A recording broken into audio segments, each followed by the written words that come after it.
Mr. Omotayefemi Richard took us through the topic typology and the causes of crime yesterday, and he highlighted various forms of violence crime as well as the causes of crime, isn't it, in today's class. And he spoke very extensively and interestingly on the topic yesterday.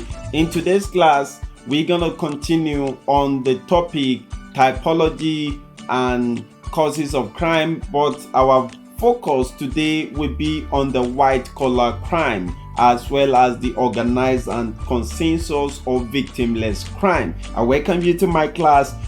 Omotayefemi Richard is my name, and today our objective, of course, at the end of this class, you should be able to describe, my students should be able to describe the white collar crime and organized as well as the consensus crime. And let's consider our lesson point for today. Lesson point, let's consider white collar crime as well as victimless crime. What is white collar crime? What is white collar crime? According to Edwin Sutherland. Edwin Sutherland was the one that coined the term white collar crime. Edwin Sutherland defined white collar crime as a crime committed by a person of respectability and high status in the course of his occupation. Let me take that again.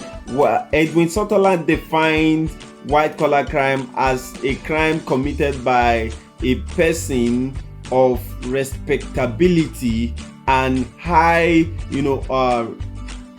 high social status in the course of his occupation. That is white collar crime. Now let's consider some points on that white collar crime. The activities, let's look at the activities of organized crime today.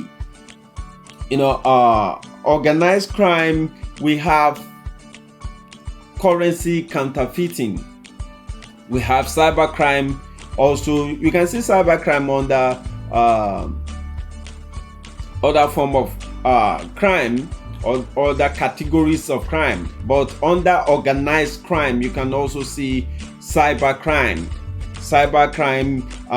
child sexual exploitation, cyber dependent crimes, and also payment card fraud.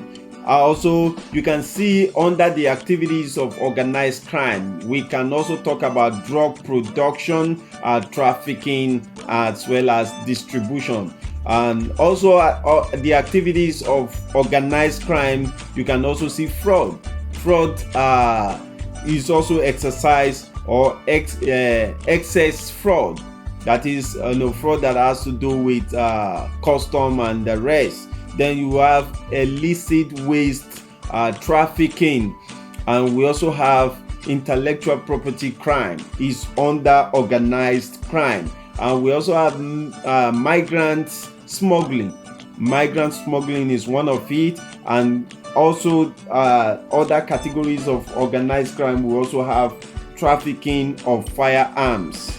We have been hearing the cases of proliferation of light and small weapons across the borders of our country. Then we also have trafficking of endangered species is also a serious organized crime. And also game or sports corruption is organized crime. Why when one club we have to bribe others just for them to win, this organized crime. Also we have organized property crime, as well as trafficking in persons or trafficking in human beings is also a form of organized crime.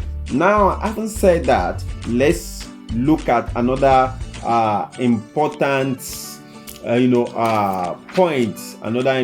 point. What are the causes of organized crime? What are the causes? What are the causes of white collar crime? Let's look at what are the causes of white collar crime. Sutherland believed that differential association theory, he explained the causes of white collar crime with differential association theory. He believed that,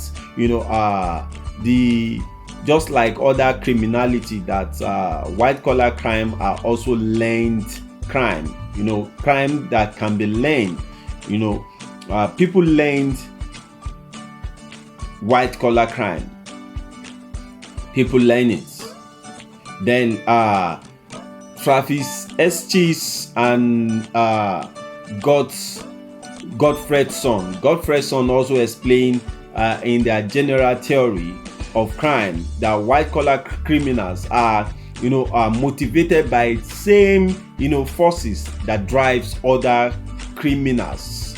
Self-interest, that is the concept of free will in classical school of thought.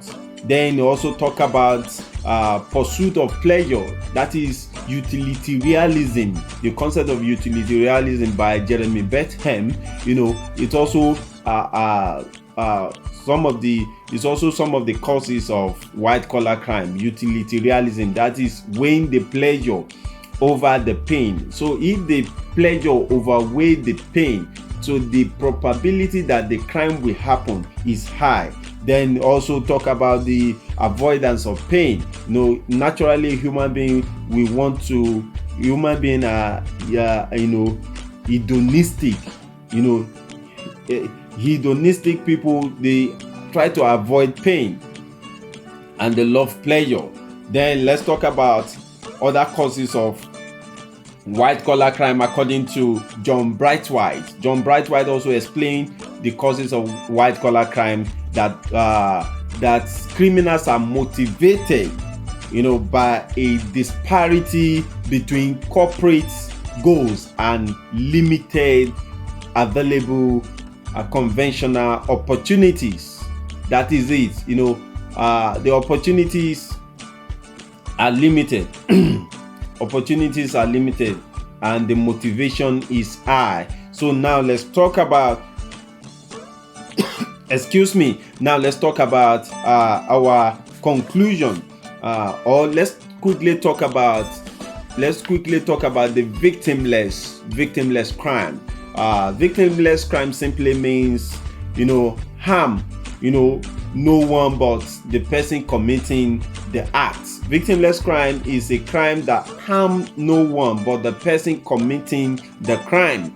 Okay, now let's talk about our reflection question for today. I want you to quickly reflect. Take about 5 minutes. Reflect on the effect of consensual crime on our society. I told you consensual crime is also called victimless crime. Now let's talk about our discussion question quickly. Our discussion question for today, number 1, speak about white collar crime, or speaking about white collar crime.